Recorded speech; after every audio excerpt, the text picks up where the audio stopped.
Prove that bisector of any two adjacent angle, जो bisector हैं किसी दो एडजेसेंट एंगल के, मतलब पड़ोसी एंगल के, ऑफ अ पैरेललोग्राम, पैरेललोग्राम में intersect each other at right R angle, मतलब इंटरसेक्ट करते हैं 90 डिग्री पर, हमें ये प्रूव करना है।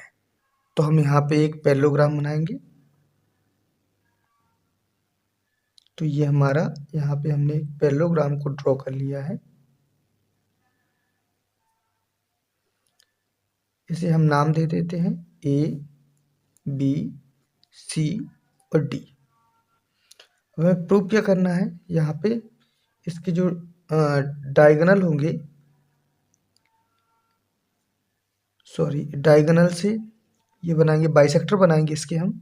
तो एक बाइसेक्टर यहाँ से बनेगा और एक यहाँ से बनाएंगे, क्योंकि वो क्या रहा है, एडजेसेंट एंगल मतलब पड़ोसी एंगल। चाहे हम यहाँ से बना लेते इन दोनों से या इन दोनों से, दोनों बाइसेक्टर, तो यहाँ पे ये दोनों एक दूसरे को क्रॉस करेंगे, तो इसको पॉइंट मान लिया हमने, पी पॉइंट मान लिया।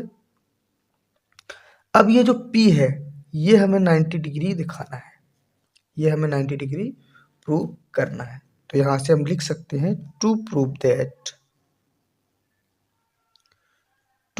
That angle P is equal to 90 degree. ये हमें प्रूव करना है इस क्वेश्चन में। सॉल्व करते हैं इस क्वेश्चन को। अब हम ये देखते हैं कि इस क्वेश्चन में ये पैरेललोग्राम दिया हुआ है और पैरेललोग्राम की जो अपोजिट साइड होती है वो इक्वल होती हैं और पैरेलल होती हैं। तो यहाँ से हम देखेंगे जो AD है और BC है वो कैसी है, पैरेलल है। तो यहाँ पे हम लिखेंगे AD पैरेलल टू BC। जब AD और BC हमारी पैरेलल है तो जो हमारी DC है ये क्या हो जाएगी, ट्रांसवर्सल हो जाएगी। तो यहाँ पे लिखेंगे एंड DC ट्रांसवर्सल।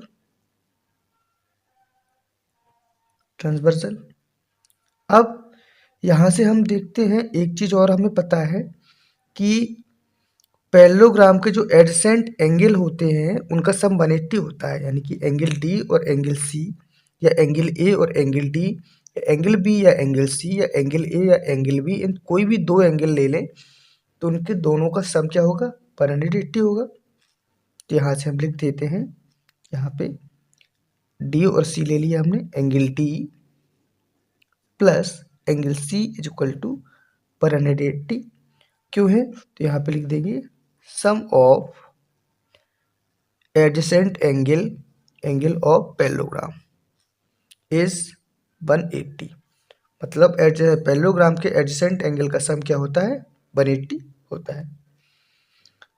अब यहाँ से एंगल D एंगल C 180 है, तो हमें क्या निकालना है, यहाँ से ये देख लेते हैं, यहाँ से ये आधा एंगल बना और ये आधा एंगल, अगर बाइसेक्ट करेंगे तो आधा ये होगा आधा ये होगा, ठीक है, हाफ हाफ होगा।